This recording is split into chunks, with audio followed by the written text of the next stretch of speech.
It was a cold, rainy evening.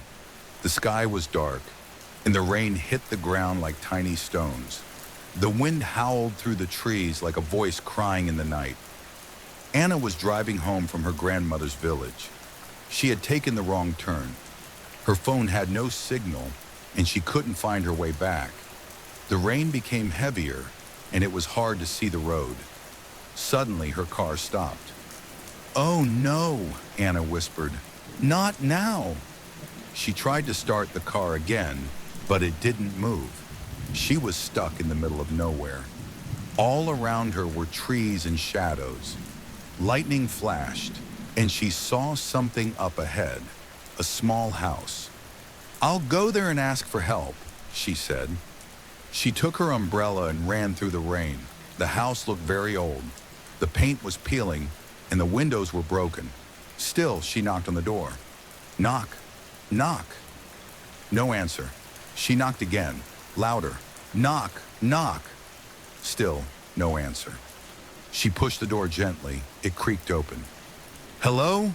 she called. "Is anyone home?" No one answered, but she didn't want to stay out in the rain, so she stepped inside. The air inside the house was cold and smelled like dust and old wood. The floor creaked under her feet. The furniture was covered with white sheets like the house had been empty for years. "Maybe I can wait here until the rain stops," Anna said. She sat on an old chair and looked around. There were family pictures on the wall, but the faces in the photos had been scratched out. That made her feel nervous. Then she heard something upstairs. Thump. She froze. Thump. Thump. It sounded like someone walking very slowly. "Maybe it's just the house making noise," she told herself. "Old houses do that." But the sound came again, closer this time. Anna stood up. She wanted to leave, but the rain outside was now a storm. She was afraid of lightning. She stayed. Then she heard it. Footsteps coming down the stairs. One step, then another. She looked at the stairs, but no one was there. "Hello?" she said again. Her voice shook. No reply. Suddenly, a door upstairs slammed shut. Bang! She jumped. Then she saw something move at the top of the stairs. A dark shape, like a person standing there, watching. She grabbed her bag and ran to the door. But when she pulled it, it wouldn't open. It was stuck. Behind her, the floor creaked again. She turned slowly. No one there. She tried the door again. Still stuck. Her hands shook. Her heart was beating fast. Then she heard a whisper. "Why did you come here?" Anna turned quickly. There was no one in the room. The whisper came again, louder. "Go away, before it's too late." She cried out, "Who's there? What do you want?" Silence. Then the lights in the house turned on, by themselves. All the white sheets on the furniture slowly slid off, like invisible hands were pulling them. She screamed and backed away. The photos on the wall fell down, one by one, crashing to the floor. She saw movement in the corner of her eye, a shadow. She turned, but nothing was there. She ran into another room.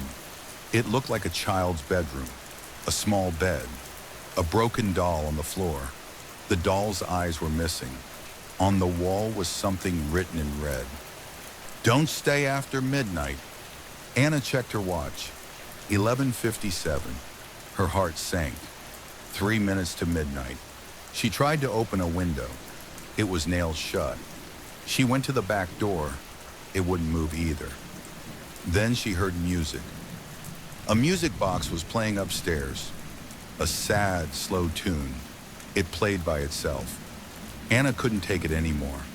She sat on the floor and cried. Then everything went quiet. Too quiet. The music stopped. The wind stopped. The rain stopped. Anna opened her eyes. The house was completely silent. Then the clock struck 12. Dong, dong, dong. At the last chime, the room turned cold as ice. Her breath came out in white clouds. and she saw them. Ghostly figures stood all around her, men, women, and children. Their eyes were black, their mouths were open, but they didn't speak. Anna screamed.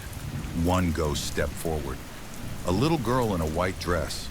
Her voice was soft. "You shouldn't be here. He's coming." "Who?" Anna asked, shaking. The little girl pointed to the stairs. Then heavy footsteps came down. Boom, boom, boom. From the shadows, a tall, dark figure stepped out. He wore an old coat and a wide-brimmed hat. His face was covered in shadows. "You broke the rule," he said in a deep voice. Anna tried to run, but her legs wouldn't move. "You stayed past midnight." He raised his hand, and everything went dark. Anna woke up in her car. It was morning. The sun was shining. The rain had stopped. "Was it a dream?" she whispered. She looked at her phone. It had signal now. She looked back at the road. The house was gone. Only trees. But her bag was wet, and inside it was a small doll with no eyes.